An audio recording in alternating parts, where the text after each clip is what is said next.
Olá, bem-vindos ao Conexões Democráticas. Estamos aqui no episódio 6 e eu sou Mauai de São Paulo e faço a abertura aqui com muita honra, recebendo também Augusto de Franco. Então, hoje nós vamos aí ampliar as nossas reflexões e as nossas sinapses democráticas, falando sobre guerra, autocracia e guerra. Vamos aprofundar na guerra com muita paz e democracia.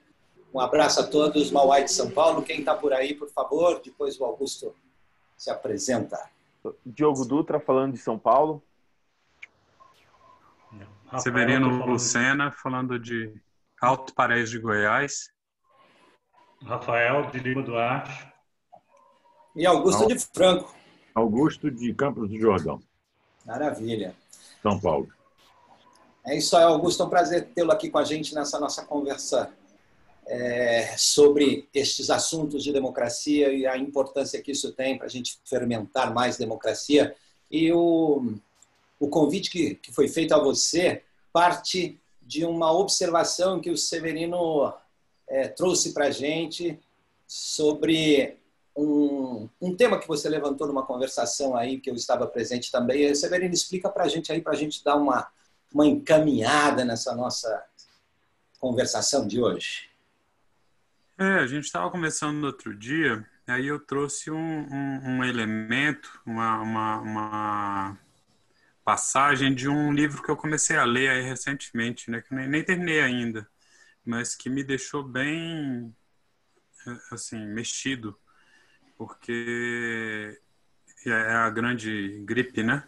Falando da epidemia de 1917 e 18, da gripe espanhola. E a gente até mencionou isso numa conversa anterior, esse livro, se não me engano. Mas, de qualquer jeito, nesse livro tem alguns momentos que ele fala da guerra, né? Porque foi durante a Primeira Guerra Mundial que aconteceu essa pandemia, né? Foi o finalzinho da Primeira Guerra Mundial. E aí ele explicando ali que quando os Estados Unidos entraram na guerra, de repente tudo dentro do país ficou mais difícil em termos de liberdade de expressão. As pessoas não podiam falar mal da guerra, as pessoas tinham que exaltar aquele nacionalismo, aquele patriotismo todo, não podia dizer que não ia para a guerra também. Tinha uma série de questões que foram, de liberdades, foram cerceadas. Dentre elas, a liberdade de imprensa, né? E ele trouxe esse assunto, inclusive, dentro do contexto do livro, para falar por que a gripe se chamou gripe espanhola, porque existe uma tendência muito grande até de que essa gripe tenha se originado mesmo nos Estados Unidos. Tem várias evidências que foi isso, mas que não se podia falar na gripe lá. Tipo, a imprensa estava cerceada de uma tal forma que falar de gripe era ruim para o esforço de guerra. Então, eles fingiam que nada estava acontecendo e os veículos de imprensa não podiam informar. E aí, ó, que interessante, a Espanha foi um dos países que não sei se ficou neutro, não estou lembrando agora, mas ele não autocratizou internamente dessa forma e a imprensa estava livre. Então, foi o país que divulgou que estava rolando a gripe. E aí virou gripe espanhola. Entendi.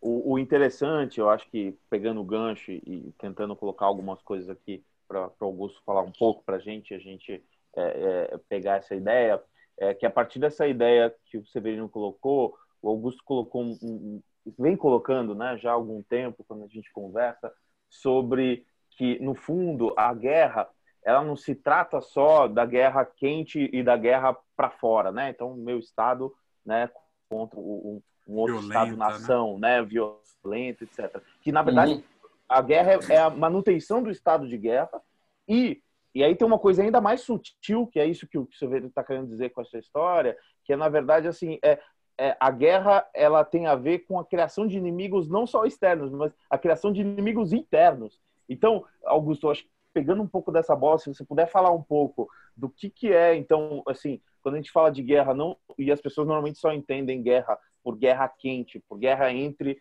Estados-nações, e como isso se apropria para a destruição da democracia e a necessidade que a autocracia precisa dessa manutenção desse Estado para se manter em pé. A questão aí é importante. Talvez esse seja o tema mais importante, porque a autocracia é a guerra. Não é que a autocracia faz guerra. O que nós chamamos de autocracia é a guerra. Então, é preciso entender o que é a guerra, então. Só há autocracia quando há guerra.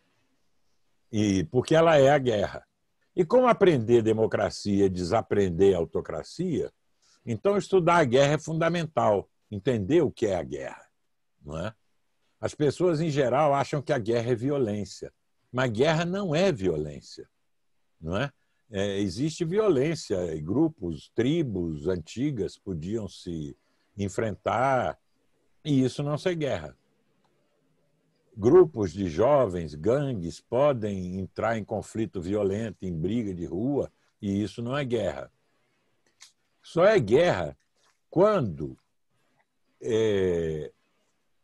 a manutenção ou a reprodução daquele modo de vida depende da guerra. Então, o conflito eventual violento não é guerra. Por outro lado, você pode ter guerra não violenta, porque a guerra não é propriamente a destruição de inimigos. A guerra é a manutenção de inimigos. É difícil perceber isso, né? O cara pensa que a guerra é para matar os outros. Não. Matar os outros é um efeito colateral da guerra quente. Mas não é para matar ninguém. É para manter o estado de guerra. Porque toda vez que há guerra, há um estado de guerra. E o estado de guerra é mais importante que a guerra. Não é? O Hobbes, que era autocrata, mas não era burro, já em 1651, no Leviatã, ele disse: a guerra existe quando o conflito violento não está acontecendo. Então, ele percebeu que a guerra existe quando há disposição para tal. Ele percebeu que a guerra existe quando existe o estado de guerra. O estado de guerra é aquele estado em que você suspende as garantias individuais, as liberdades, os direitos políticos, porque o inimigo pode estar dentro. Então, quem leu 1984 do George Orwell deve perceber muito bem esse mecanismo, não é? Porque eles diziam: agora estamos em guerra com a Lestásia, agora estamos em guerra com a Eurásia. E ninguém mais sabia agora qual é a Eurásia. Não, já não é mais, agora é com a Lestásia. A guerra era inventada constantemente para manter aquele regime opressor, porque aquele regime só podia ser mantido se fosse na base do estado de guerra. Então, a guerra é um engendramento que você constrói inimigos para, a pretexto disso, você hierarquizar a sociedade e regular os conflitos de modo autocrático. Então, esses elementos eu acho que são fundamentais para a gente conversar. É uma maneira de configurar ou reconfigurar o cosmos social, criando um cosmos antissocial, não é? Isso é a guerra.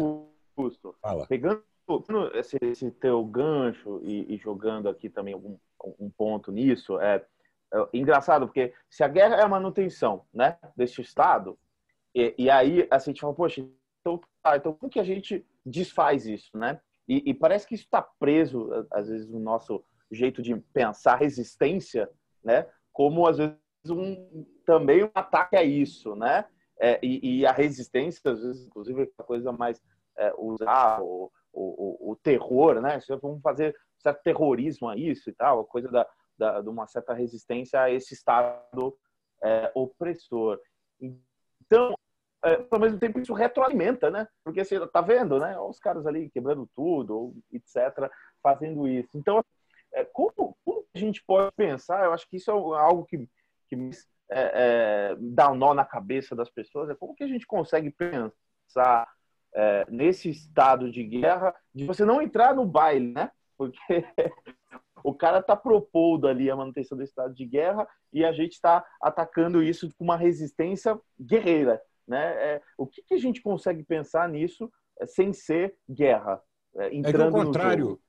O contrário da guerra não é a paz, é a política. Então, é a política democrática que é o contrário da guerra.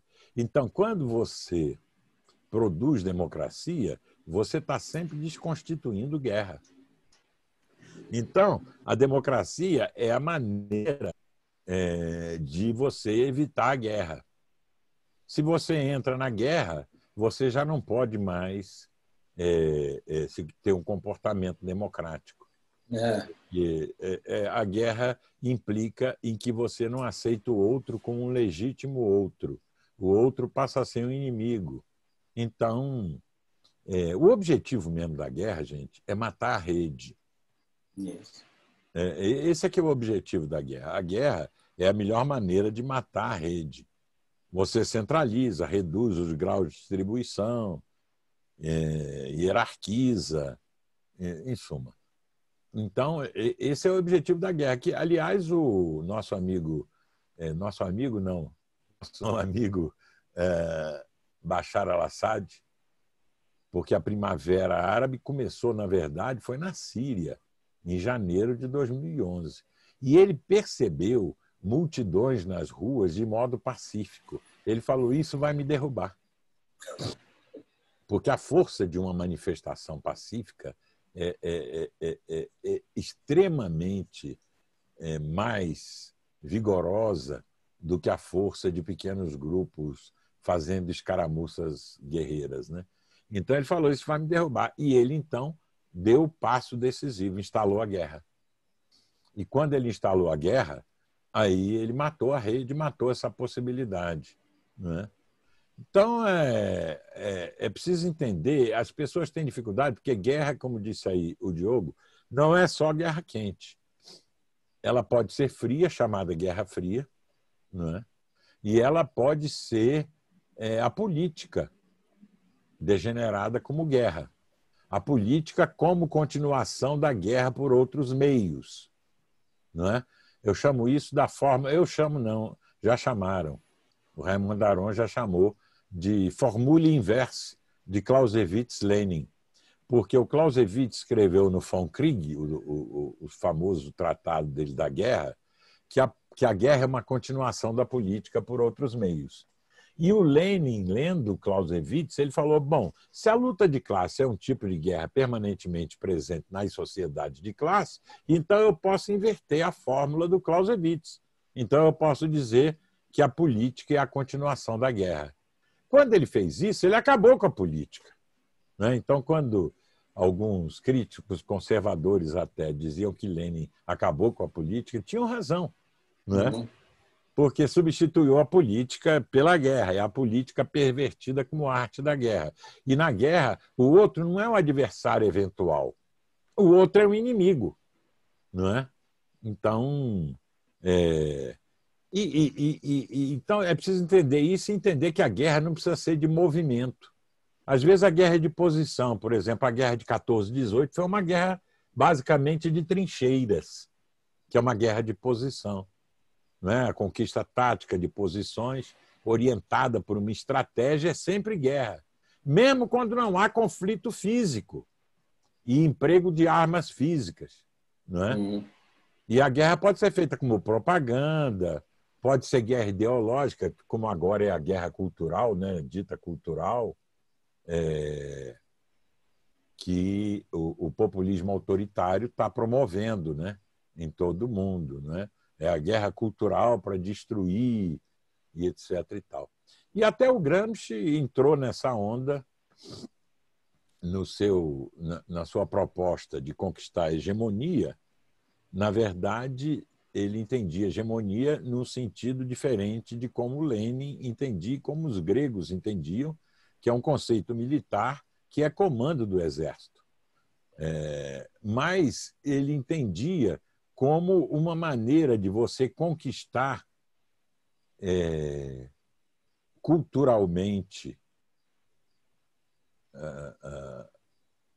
a sociedade.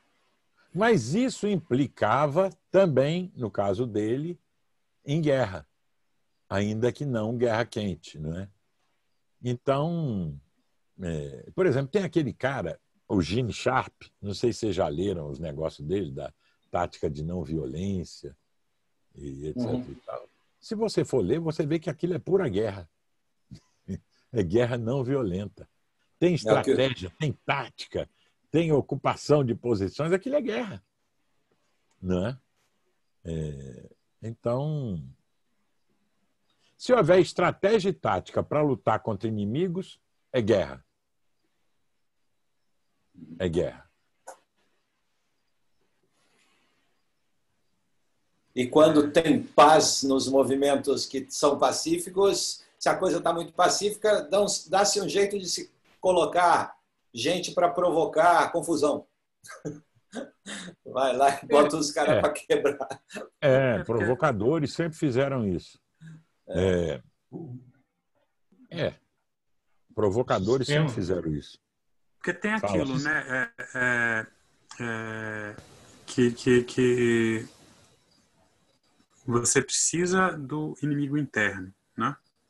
Então, de tanto você falar do inimigo, às vezes você cria esse inimigo. Começa a aparecer aquelas pessoas que a gente está vendo isso agora aqui no Brasil, de tanto você criar, falar da ameaça, aparece alguém naquele extremo oposto, né? Então, acho que o poder, né, desses protestos pacíficos está nisso, né? Você não tem ali como falar que tem um inimigo a ser combatido. Então, você precisa inventar de qualquer jeito que tem um inimigo. Aí você infiltra alguém lá, você dá um jeito de dar a entender que alguém precisa ser combatido ali, porque senão você está atacando a tua própria população desarmada. Como é que faz? Não tem justificativa, né? É o pensamento guerreiro, é o cerne do pensamento guerreiro, né? É porque isso sustenta, como o Augusto comentou, um modo de existência, né? Então, assim, eu só existo se tiver o outro. Porque se não tiver esse inimigo, esse meu modo de existência, esse meu jeito de pensar, esses meus seguidores não vão se manter. O cara fala, tá me desarmando, pô. Vocês estão me desarmando, caraca.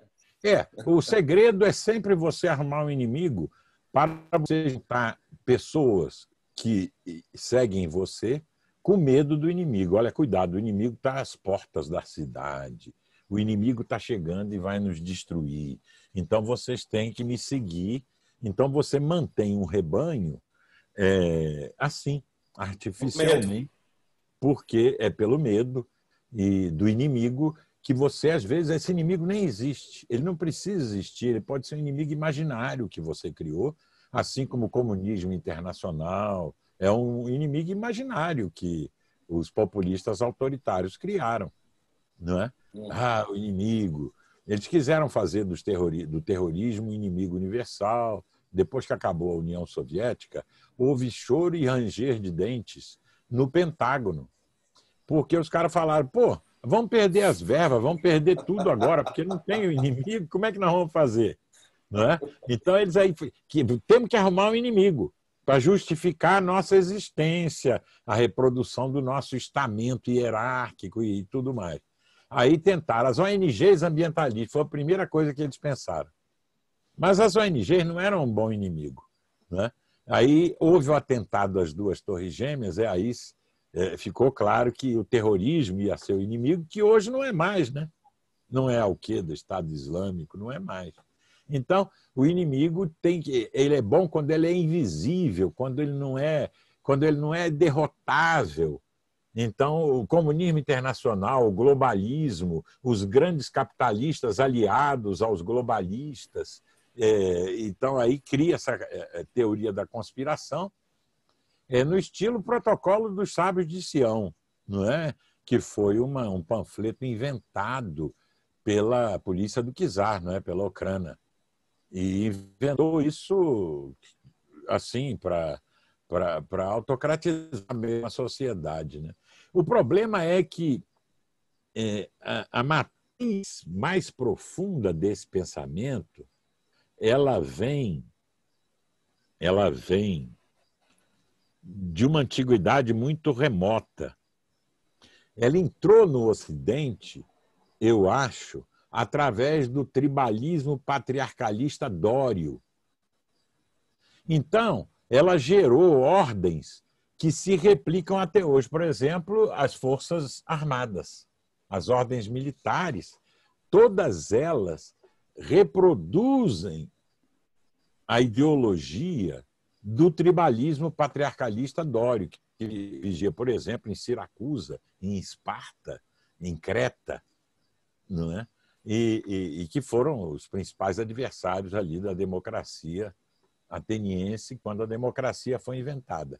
Os militares até hoje mantêm no muro dos quartéis uma frase em latim assim: si vis pacem para bellum, que significa: se queres a paz, prepara-te para a guerra.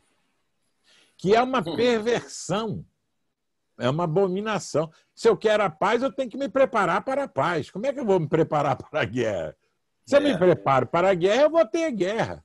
Porque ele está imaginando que a paz é a capacidade de derrotar o inimigo e depois dizer agora tem paz. Só que isso não existe, não é? Quando você derrota um inimigo, tem outro inimigo, tem outro inimigo, tem outro inimigo. Então, isso é uma maneira de manter acesa a chama da guerra.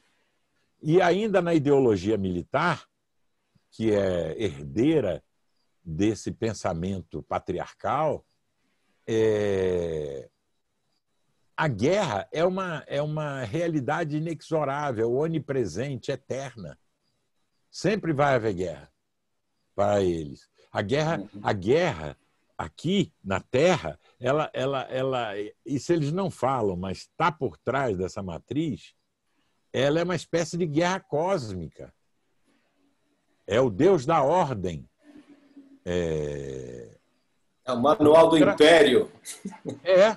É o Cadê Deus o manual da do Império? É Marduk, que vai com uma espada contra a deusa do caos, Tiamat, a grande serpente. Então, ele com a espada corta, a espada que separa.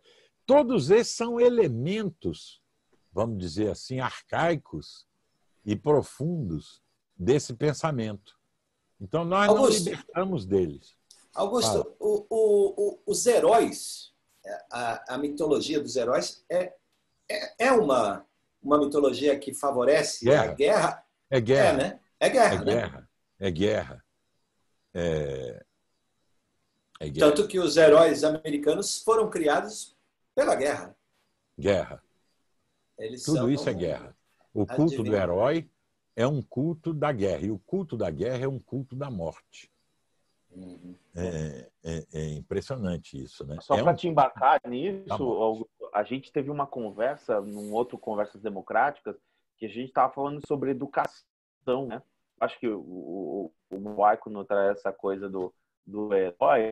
A gente fala assim, cara, a gente educa nossas crianças desde o começo a esse fluxo, né, de pensamento do herói que faz o ciclo dele, que tem que derrotar o inimigo, mal, que é claro que vai lutar. E isso é uma formação educacional, assim, desde de criança, que está, né, em todos os lugares aí. E é um negócio que nos pegou outro dia numa conversa nossa, que caiu a ficha, e é exatamente por isso que o Moai, acho que fez a pergunta, né? Pô, mas complicam, porque eles já colocam essa dicotomia, né? Se existe um herói, então existe um vilão que precisa ser combatido. E aí os filmes têm tudo isso. Exato. A democracia ela é lírica, ela não é épica. A vibe, né, da coisa épica é sempre uma vibe trágica. Se você for ler, por exemplo, a Ilíada e a Odisseia, eles estão tratando disso. Eles estão tratando da superação através do heroísmo, do desprendimento, sempre provando o seu valor na luta contra um inimigo. Então, a democracia é mais lírica do que épica. Ela é mais... ela não é uma coisa assim. Ela é uma brecha no muro da cultura patriarcal. O épico é a cultura patriarcal, né? E é importante na guerra também lembrar que a guerra desabilita a noção de verdade e impossibilita a noção de moral. Veja só, isso sempre se disse, né? A primeira vítima na guerra é a verdade, porque na guerra não tem mais verdade. Você está em guerra, então você lança todo tipo de propaganda demonizando o seu inimigo, mesmo que não seja verdade. Não é? Porque você não tem nenhum compromisso com a verdade. Não é? E a moral passa a existir duas morais, a nossa moral e a deles, como era o nome de um panfleto do Trotsky. A nossa moral e a deles. Não é? Então, se a nossa moral e a deles, então não tem mais sentido a noção de moral. Não é? Porque tudo que eu fizer, mesmo que esteja errado, está certo. Não é? E tudo que o meu inimigo, fizer, mesmo que seja certo, está errado. Né? Então... Você falou um pouco, isso que você falou aí também é bem exacerbado, né? Você tem a questão da propaganda, você dizer que tudo que você está fazendo é grandioso e que está tudo certo, está tudo lindo. A gente vê isso hoje no Brasil e via em outros países aí. O nacionalismo e tudo isso, aí pronto. Está formado. Tá formado. O nacionalismo é um combustível para a guerra inigualável. Desde que surge essa coisa do nacionalismo, que é você dizer a minha nação é diferente das outras, mas não é só diferente. Ela não pode ser contaminada pelas outras. O nosso modo de vida não pode ser desconstituído pelo modo de vida do outro. E o outro já é um potencial inimigo, mesmo que ele não me ataque. A sua simples existência já é uma ameaça ao meu modo de ser, porque a existência dele é diferente da minha existência. Logo, as pessoas podem preferir aquele modo de vida e não o meu. Então, ele pelo fato de ser outro, já é um inimigo. Não é? Já é um inimigo porque ameaça o seu modo de ser. Quer dizer, o problema da guerra tem a ver com a separação do bem e do mal, né? Isso, exato. Tem a ver com isso. Você faz essa operação de separar o bem do mal, isso aí está imbricado com o negócio da guerra, né? De sorte que a gente pode dizer que a guerra é em si o mal. Não existe guerra boa. Não existe inimigo, a não ser o construtor de inimigos. Então, o único inimigo é o construtor de inimigos. Não é? E a ponto disso, assim, desse tipo de pensamento levar a você achar que sua família é inimiga, né? Ou o seu vizinho é inimigo, né? E chegar a alguns absurdos em tempos de guerra de você. Falhou isso. Deu uma falhada. Mas eu acho que basicamente o que ele está trazendo tem até a ver com não necessariamente o tempo de guerra, essa profusão de desinformação, de fake news que a gente está tendo agora, por exemplo, né? Isso é guerra. Leva para essa desconfiança toda, para essa dilapidação da rede, do capital social. Isso a polarização é guerra. Polarização é guerra. Essa coisa das fake news. Isso é guerra, né? É tudo guerra. É tudo guerra. E a guerra ficou mais sofisticada, né? Porque ela não era uma net war tão sofisticada quanto é agora, né? É uma guerra agora que ela está tentando desabilitar não só a noção de verdade moral e tal, mas a noção, o processo de formação da opinião pública, né? Uhum. Então, hoje em dia, isso está bem ameaçado, porque as pessoas ficam ilhadas nos seus bunkers, né? E elas são estimuladas a atacar. E ainda eles descobriram uma coisa que é o ataque de enxame, não é? É claro, aí eles juntam tudo e vai em cima. É ataque de enxame. É. Por exemplo, a democracia ela não tem proteção eficaz contra ataque de enxame, assim como a Enterprise no aquele Star Trek Beyond, né? Que mostrou claramente quando a Enterprise é atacada por um enxame de drones, o Spock diz: olha, contra isso não temos proteção contra esse ataque. No final do filme, ele descobre uma proteção que era rock pesado. Rock and roll. Rock and roll, rock pesado. Porque esses drones tinham que se comunicar para fazer ataque de enxame, né? Porque é um swarm de drones, né? Então, o que ele fez foi atrapalhar a comunicação. Botou um rock pesado em AM para atrapalhar a comunicação e eles começaram a bater um no outro e aí se destruíram. Mas isso no final, né? Vale muito a pena ver isso, mas a democracia não tem proteção contra ataque de enxame. E agora eles estão fazendo ataque de enxame. Quer dizer, tudo isso é guerra, gente. É guerra. E aí o clima fica essa coisa doida, porque fica todo mundo com medo, todo mundo desconfiando um dos outros, ninguém escuta ninguém, todo mundo se agride, aí fica essa doideira. A polarização, né? Daí você chega na polarização. Diogo, você estava falando, a gente perdeu a sua observação última, cortou. Travou. Estão me ouvindo ou não? Estamos sim. Aí. Deixa eu ver aqui. Agora sim.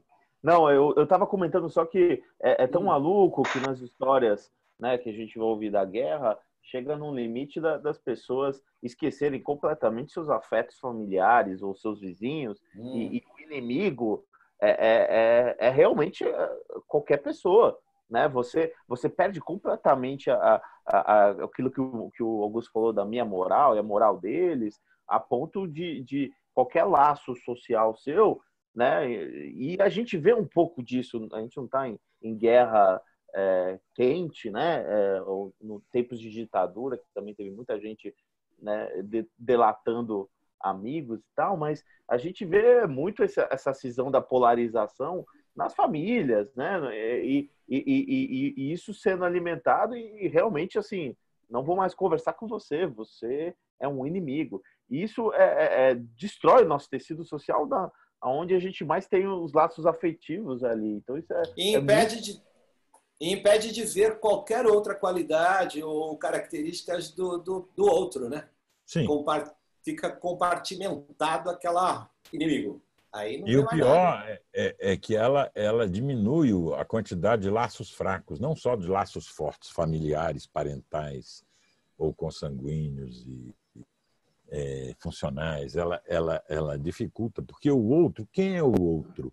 O outro, em princípio, pode ser alguém que vai prejudicar o meu projeto, a minha. Então, ela te deixa prevenido contra o outro. O cara que vai tomar um cafezinho do seu lado no bar, você já está ali olhando. Quem será esse cara? Será que ele é comunista? Será que ele será que ele é fascista? Então, você deixa todo mundo prevenido contra o outro e vai desfazendo a possibilidade de você multiplicar o número de laços fracos, que é fundamental para reduzir o tamanho social do mundo, não é? Então, a guerra é uma merda, para resumir. A guerra é uma merda. Resumindo, é uma merda. A guerra é uma merda. Agora, como é que o tribalismo patriarcal dório trouxe isso para o Ocidente? Vocês veem que organizações, polícia política, polícia secreta, já tinha em Esparta, a Cripteia, já tinha em Atenas, nas organizações dos oligarcas, da aristocracia fundiária, as sinomosias, que eram uma espécie de clubes, entendeu? Reacionários, não é? Porque queriam voltar, eram clubes de patriotas. Então, toda vez que você começa a tratar com esse conceito de patriota, é guerra. Essa palavra é guerra. Eles queriam voltar patriotas porque de pátria, né, eles queriam voltar ao regime dos nossos pais. Eles queriam voltar ao domínio dos genos da aristocracia fundiária, que tinha sido hackeado pelo demos da reforma de Clístenes, né? Então, eles queriam voltar lá para o passado. Então, por isso eles se chamavam patriotas. Mas esses clubes secretos, e, sobretudo, essa Cripteia, que era a polícia secreta em Esparta, ela não tinha como objetivo investigar inimigos externos. O objetivo dela era caçar os inimigos internos. Então, eles eram grupos que andavam com um porrete, tinha um nome, eu esqueci agora o nome em grego do porrete, e quando eles encontravam alguém que falasse alguma coisa contra a doutrina dominante em Esparta, e eles batiam, espancavam as pessoas com aquele porrete, entendeu? Que era uma polícia política secreta, violenta. E alguns discípulos de Sócrates imitaram isso e imitaram esse costume lacedemônio, né? E começaram a andar com porretes também em Atenas. Não é? Os que deram o golpe e implantaram a ditadura dos 30 em 404 a.C., eles estavam andando com porretes, eles tiravam as pessoas de casa e matavam elas com porretes, entendeu?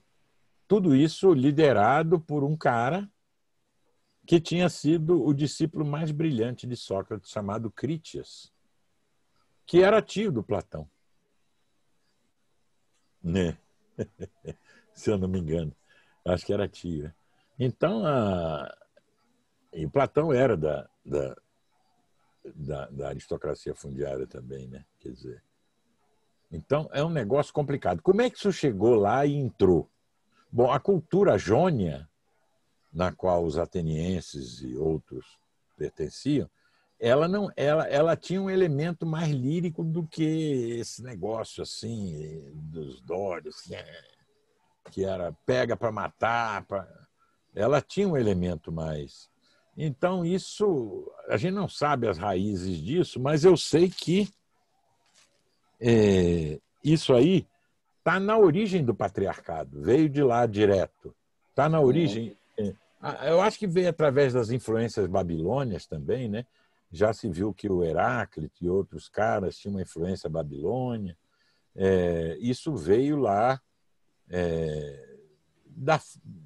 de um dos lugares que talvez onde tenha surgido a ordem militar.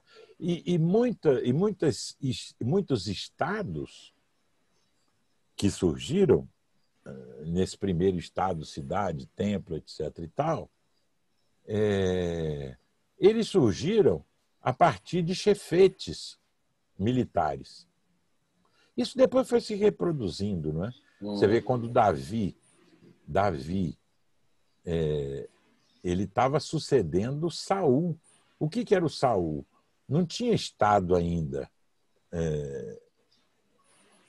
assim caracterizado. Davi começa a organizar um estado. E quando ele faz isso, ele não consegue organizar um templo, que depois Salomão vai, porque havia uma resistência profética muito grande para não fazer um templo. Mas ele começa a fazer o estado. Então, a Bíblia conta que a turma cantava: Saul matou 1000, mas Davi matou 10.000. Olha que coisa. Então, havia os partidários de Davi que diziam: Saul, que era o chefe militar anterior, né? O Davi era um subordinado dele lá. Saul matou 1000, mas Davi matou. Quer dizer, o número de mortes era. É impressionante isso. Complicou. Perceber, né, esses elementos. Quer dizer, tudo isso está ligado à morte. E à tirania. É. E à tirania. Né? Armas. Sim. Né? Tudo. E ao emocionar, principalmente da guerra, né, Augusto? Você sempre fala, o emocionar da guerra. O emocionar da guerra é um negócio...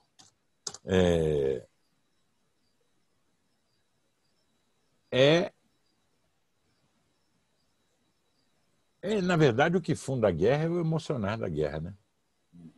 Eu acho. E esse emocionar da guerra não é um emocionar natural. Não tem guerra na natureza. Não tem guerra. Porque nem guerra de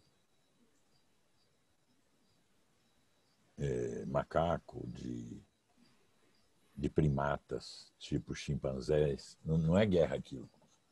A guerra é uma consciência, né? Não, é porque o modo... A guerra, não, eles podem entrar em conflito violento, um bando com o outro. Pode haver mortes e aquilo não ser guerra. Porque aquele modo de vida não precisa da guerra para se reproduzir. Entenderam? Entendi. Então, o conflito violento pode existir quando há violência, quando há choque de derivas não harmônicos. Então, aí vai ter, pode ter. Mas isso não significa que aquele padrão de organização e aquele modo de regulação eles vão se reproduzir apenas se a guerra for uma instituição permanente e sempre presente. É um negócio assim impressionante. Se você pegar os primeiros impérios e tudo mais, você vai ver que era guerra o tempo todo, sem parar. Era guerra sem parar o tempo todinho. A Creta Minoica, antes da chegada dos aqueus, é um exemplo assim, quase que único, que ficou 1000 anos sem guerra. Mas depois, quando chegam os aqueus e a cultura dória, passa a ser um centro guerreiro também. Então, que é um pouco o que você começou falando, né? Acho que a tua primeira frase aqui no dia de hoje foi: a autocracia é a guerra, né? Então, é a guerra. Para você manter essa estrutura, você precisa estar em guerra o tempo todo, para fora e para dentro. Acho que um elemento que a gente não mencionou ainda hoje, que eu acho que é legal mencionar também, né? É a questão do próprio Estado-nação, né? Da invenção do Estado-nação. Todos os estados. É a reprodução, né? É a própria máquina da guerra, né?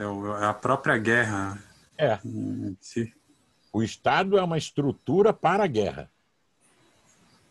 Desde o primeiro Estado, templo, palácio, até antes, os proto-estados das hordas, sei lá, das hordas guerreiras, depois os estados feudais antigos, e depois os medievais, os estados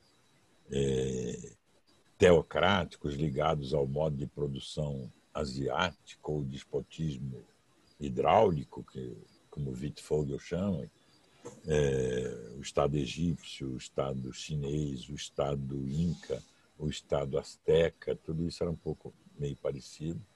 Depois, os estados feudais medievais, os estados principescos, que era o tempo todo guerra. Aliás, o Maquiavel escreve um livro, O Príncipe, vivendo num estado principesco e instruindo o príncipe sobre quê? Sobre a guerra. O tempo inteiro aquilo é guerra.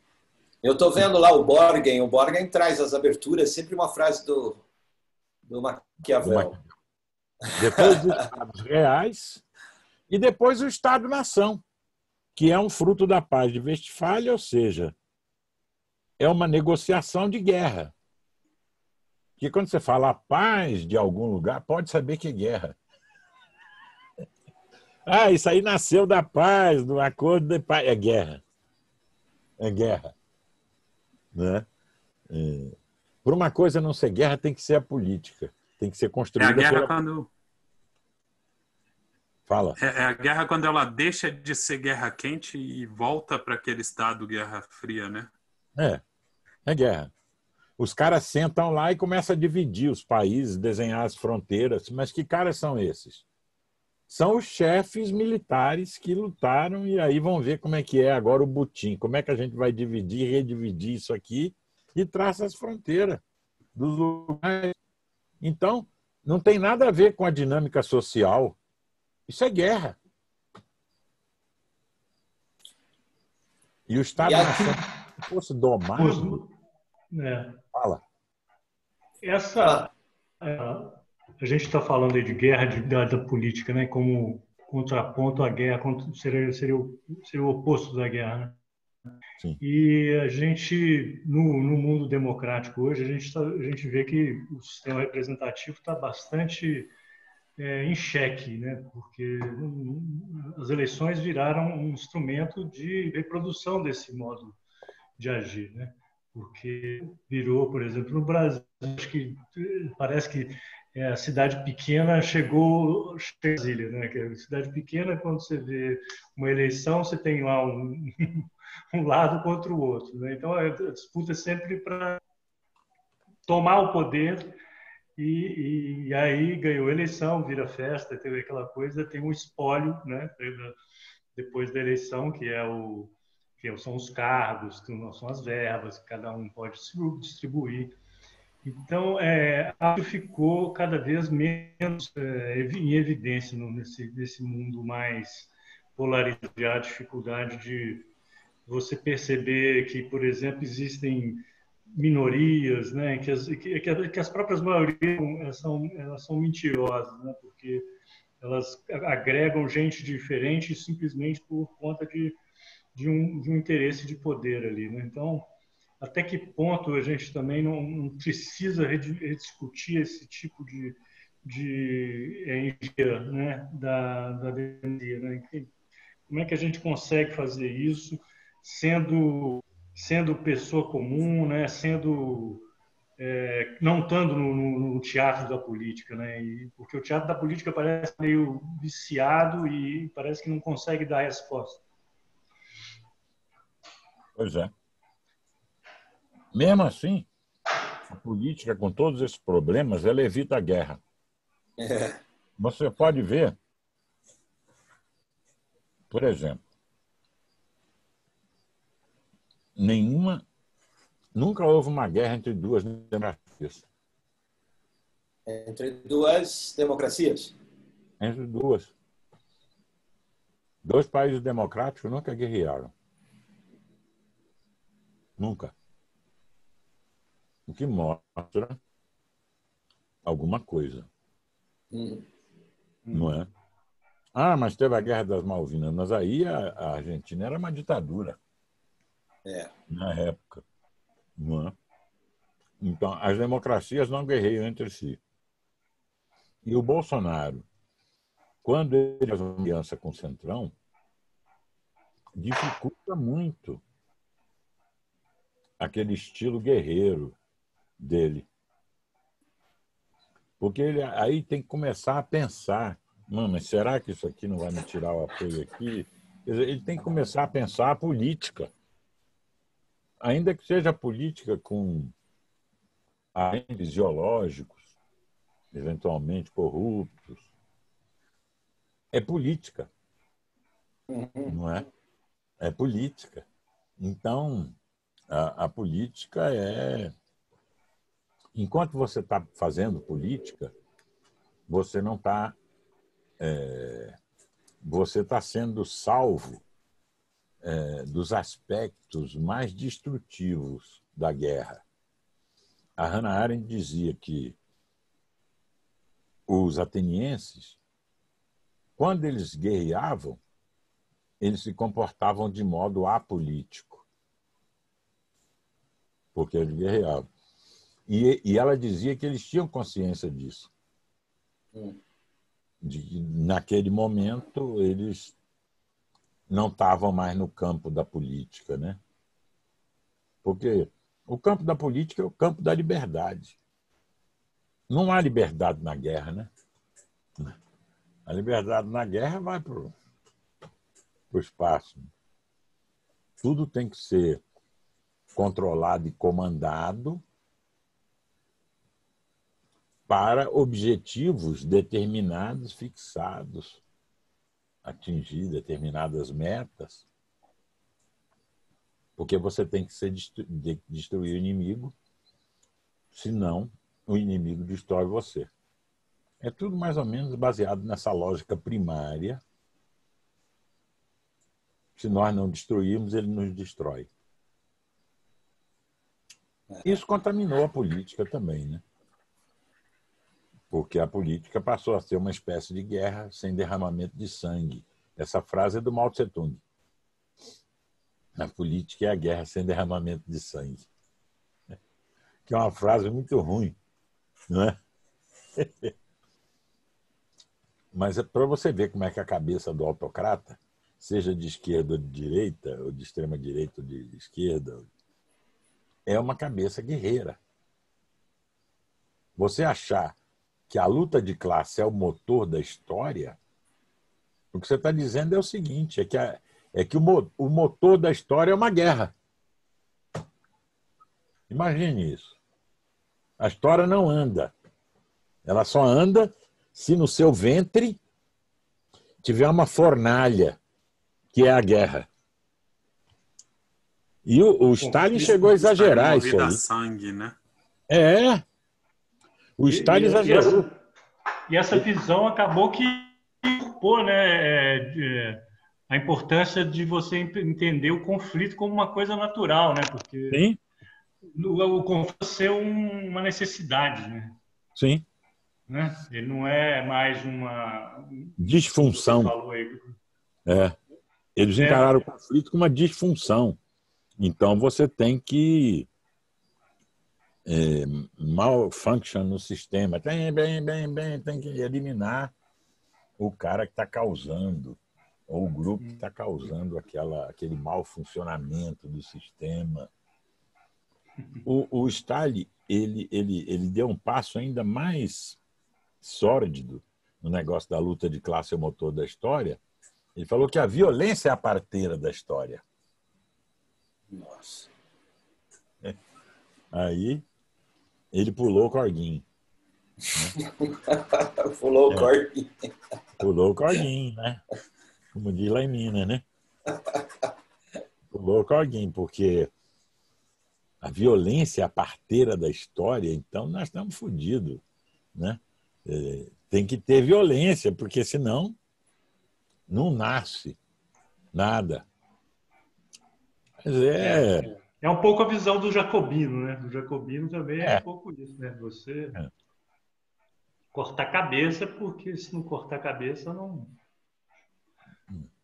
vai gerar nada. Entra até naquele lugar da pureza, né? A partir daí.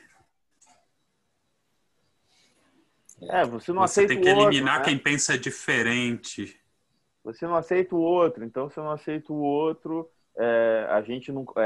lidar com conflitos, né? Lidar com o diferente, não é aceitar essa conversa, aceitar que a tua opinião é legítima, que a tua vontade e a tua vida é legítima, né? Então, eu nem te ouço. E, na verdade, você fica de lado, né? Sai da frente. Pior, o outro pode contaminar você.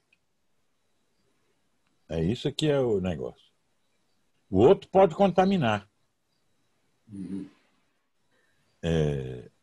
E aí é como... Não, porque ele é comunista. Ele contamina. O mais maluco disso tudo, que eu acho que pegando o último episódio nosso aqui da Conexões Democráticas, né? é a gente tentar pensar, que foi também um pouco da pergunta que eu fiz para o Augusto no começo, né, sobre, cara, se a gente vai fazer uma resistência à guerra, né, e aí o Augusto respondeu falando assim, pô, na verdade o contrário de guerra é política, né, no fundo é pensar, e aí pegando o último episódio nosso que falou de confiança, é assim, cara, como que a gente tenta no mínimo resgatar a confiança, né, das pessoas que aí tem um longo trabalho, né, falando do capital social, etc. Mas como que a gente resgata isso na base da sociedade que já está lapidada, né? Que depois das últimas eleições, pior ainda, né? Piora. E como que a gente consegue, né, tentar minimamente acender aí, né, alguns espaços para tentar parar de guerrear, né, e resistir a isso de maneira pacífica e de maneira política, né? Como viver com menos épico e mais liricamente, né? Sim. Qual é o antídoto, né? Como diria o Mauai, qual é o antídoto? A guerra não vai matar a rede. É isso. O objetivo da guerra é esse, matar a rede. Lembrei aí do texto do Augusto, Você é o Inimigo. Eu acho que a gente tem que colocar as referências nesse episódio aí, porque foi muito bacana. Eu agradeço muitíssimo aí. Eu não sei, tem mais assuntos que a gente possa abordar? Augusto quer dizer mais alguma coisa? Eu acho importante uma coisa muito importante aqui, que talvez ajuda a costurar mais isso tudo que a gente está falando aqui, é essa questão da reinvenção da democracia, né? Da política ressurgindo para lá com Carlos I, Augusto? O que tem o Carlos I? Foi para se contrapor ao poder despótico dele, que estava invadindo o tecido social para tudo quanto é lado, né? Que se criou novamente a democracia. Acho que aí o Severino está provocando aí, Augusto, para a gente tentar concluir pensando um pouco nisso, assim, se tem alguma brecha, né? No fundo, a democracia ela nasceu nesse espaço de contraposição à autocracia. Então, ela nasce sempre como resistência à autocracia, né? Agora, essa resistência não é um movimento que vai vir ocupando as avenidas centrais das cidades, massas humanas, com aquelas bandeiras, tipo aquela da Revolução Francesa. Não é bem assim. Esse movimento... Não é uma utopia. Não vamos chegar numa utopia. Não. Esse movimento ele é através de ações singulares, precárias de desconstituição de autocracia em todo lugar. Então, você produz democracia toda vez que você desconstitui a autocracia em qualquer lugar, em qualquer tempo.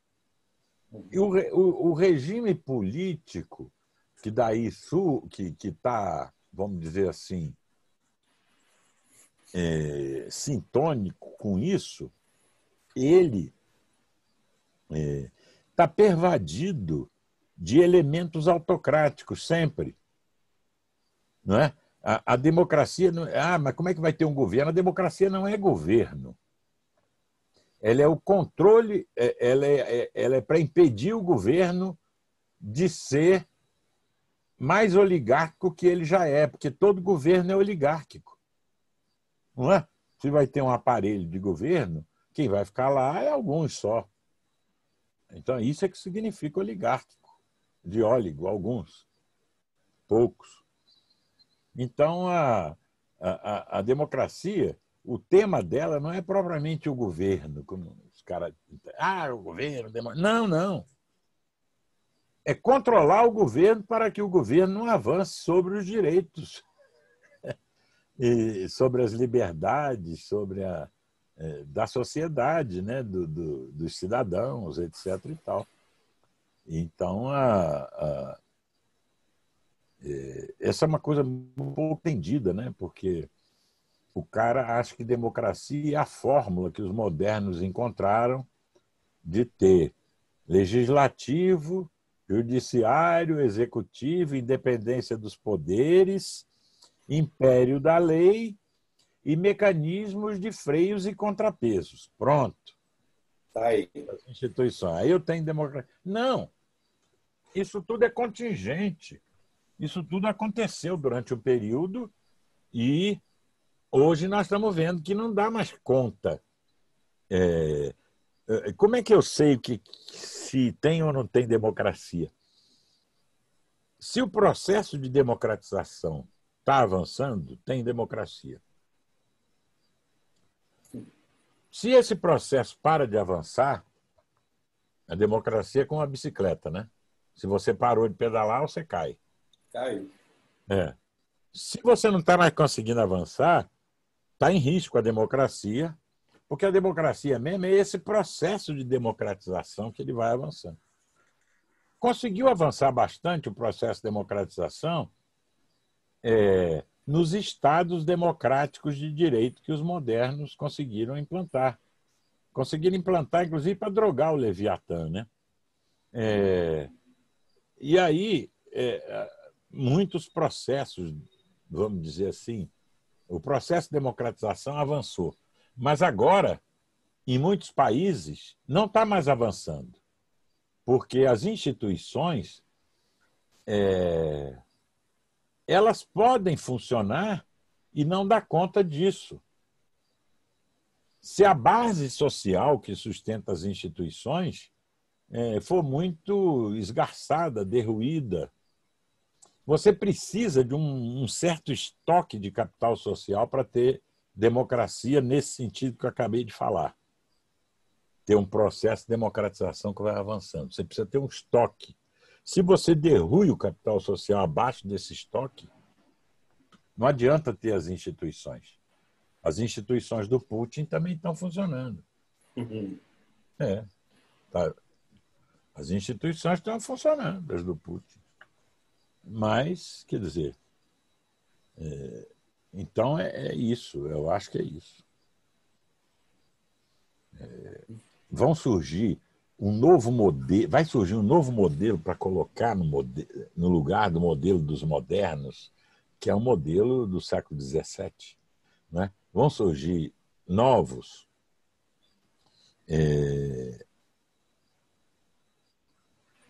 eu acho que não vai surgir um outro modelo. Vai surgir muitas experiências de democracia ou de democratização em diferentes âmbitos, em lugares que vão ser estados-nações, em lugares que vão ser só cidades, em redes de cidades, em comunidades de aprendizagem, de prática, de projeto, de vizinhança. Então, você vai ter uma multiplicidade de formas aonde o processo de democratização está podendo caminhar, acontecer, fluir. Mas uma fórmula internacional que você vai exportando em série, como os modernos fizeram, não vai ter mais. Não vai ter mais. Não é possível mais aquele boom artificial da democracia. Você chegava na África lá, aí tinha um bocado de tribo, você juntava e dizia, agora vocês são um país. E botava aquelas tribos dentro de uma fronteira reta, né, feita com régua, como aqueles estados africanos. Agora vocês são um país.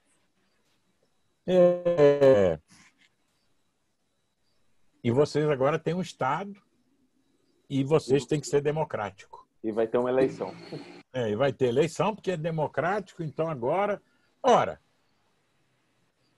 isso aí não é possível ser feito assim. Não é? Foi uma exportação assim, todo mundo quis entrar porque o pessoal achava que os países democráticos tinham mais prosperidade econômica. Então ia ter mais boa vida, ia ter melhores condições de vida com a democracia, porque mecanismos de mercado capitalista, mais democracia, tudo andava junto na cabeça desse pessoal.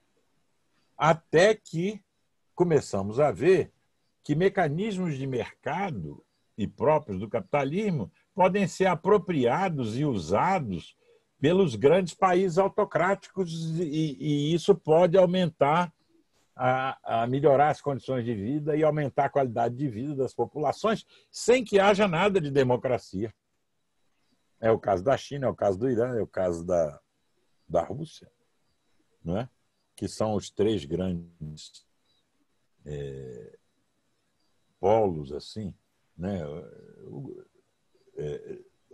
De grandes do sharp power, né? Então, e os próprios Estados-nações que começaram a fazer essa exportação para o mundo assim acelerada, sobretudo os Estados Unidos, se metia em todo lugar, dizia: não, nós temos uma missão que é implantar a democracia aqui. Eles tiveram muitos problemas internos, né? E decaíram nos seus índices de democratização. Os Estados Unidos hoje é uma democracia em franco declínio, por vários motivos, né? É uma democracia em franco declínio.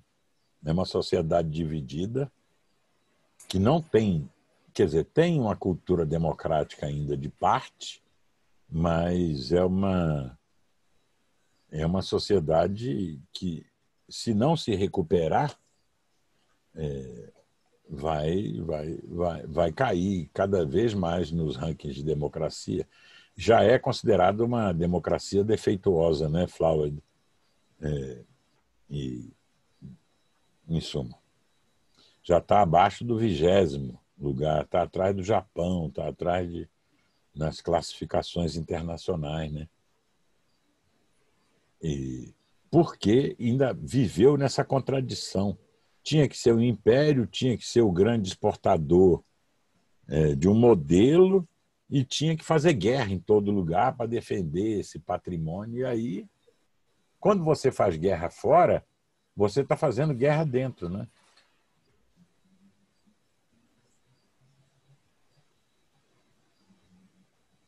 Esse é o problema.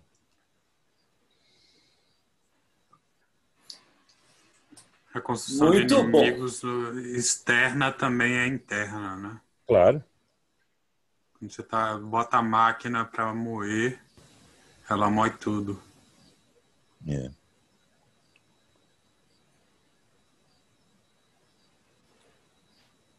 Bom, senhores, eu acho que tivemos aí uma excelente conversa aí com o Augusto. Muito obrigado, Augusto. Mais uma vez, sempre um prazer ouvi-lo. Nós que acompanhamos aí o pessoal do Casas da Democracia, é sempre um prazer, cara, conversar contigo e trocar essas ideias. Vamos pular o corguinho, né, gente? Então vamos pular o corguinho agora. Valeu, eu agradeço aqui, foi um prazer. Obrigado, Augusto. Grande abraço. Valeu, obrigado, gente. Valeu, gente. Até mais. Obrigado, até mais. Tchau, tchau.